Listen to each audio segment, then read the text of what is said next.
Hi, my name is Samantha and welcome to today's video. Today we're going to be processing all this brand new fabric. Let's get into it. If you haven't already watched my latest two hauls, I have those linked down below. That is where all of this fabric came from. We have a bunch of quilting cotton as well as cotton flannel that all needs to be processed. So what we're going to be doing today is taking these, opening them up. Some of them are simpler than others. So like this one, for example, is not that large. And any of the raw edges, so we do have two sides that are already done, the selvage edges, but the raw edges that were cut, those need to be serged before we can wash them, and that's how we're going to process.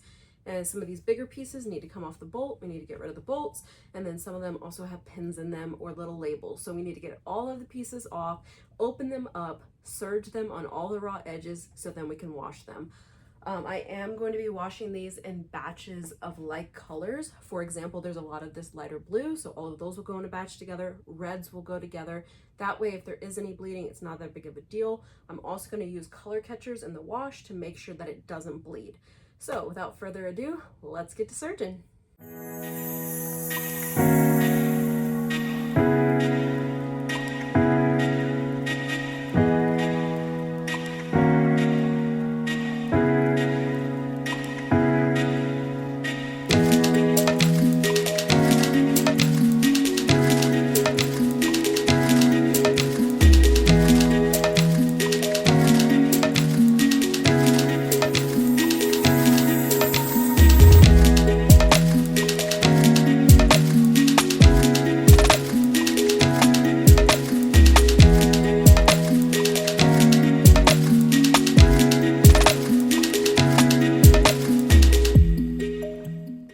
Here are all the piles. We've got pink, red, light colors, dark colors, blue.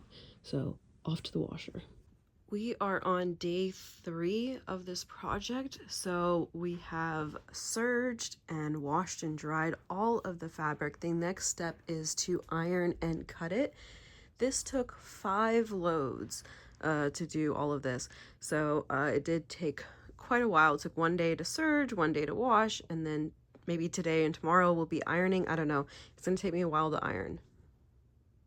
Here are the fabrics that are ironed, so you can tell that they are nicely folded. How did I do that? Well, I used an empty bolt.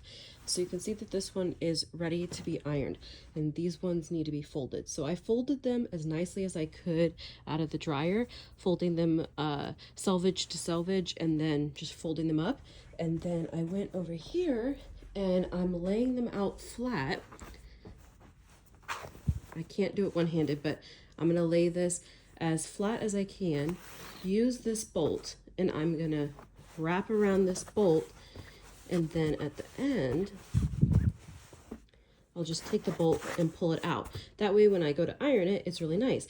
And then when I finish ironing, I'm going to put it back on the bolt and pull the bolt out. That way that it's nicely folded. Here's a better look. So I've got it nicely lined up on this side, laid out nice and flat. So now I can do this part one-handed, and I'm doing it not super tight, but a little tight, because if you do it too tight, you won't be able to pull the bolt out.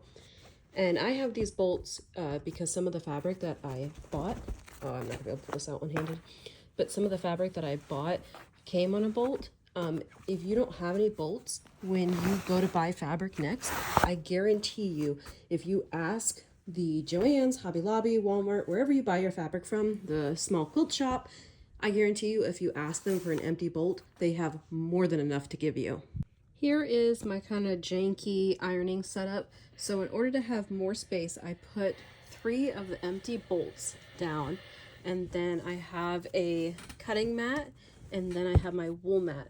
And I am holding this like against my chest. This is the already ironed part. And as I iron, so I'm ironing this section here, I go and I grab some more, unwind it, and then I iron this section right here, and I'm putting it on the bolt. And then when I get done ironing it, I'm going to take it off the bolt.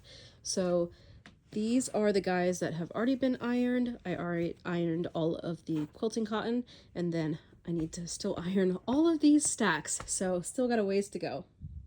All done. I finished ironing all of the fabrics, so we've got all of the cotton flannels as well as the quilting cottons. It only took forever to process, but now we're done, so that is really exciting. The next step is to cut these up. For the jar openers, I am going to cut a strip to be able to make some now, and then the rest I'm saving for later. I have a bin over here that I am putting away fabric between now and next February so that I can do my 600 jar opener challenge again. Final update time. I've got a ton of things cut here. So I've cut all of the new fabric. So it was ironed and cut. I tried to be as efficient as possible. It took me a couple goes to figure out how to be the most efficient. And what I ended up doing is I got a, this up here is a key fob. So these are for the kits for the classes that I'm teaching at Mojo Sews. These guys are tissue pouches. So this is a mixed pile of inside and outside pieces. These are outside or inside pieces, and these are outside pieces. Or no, this is my words. This is inside, outside piece. My gosh, outside, inside, mix. Those are the words. These guys are wine bags because I am doing an event at a winery in September. So I already have quite a few wine bags done.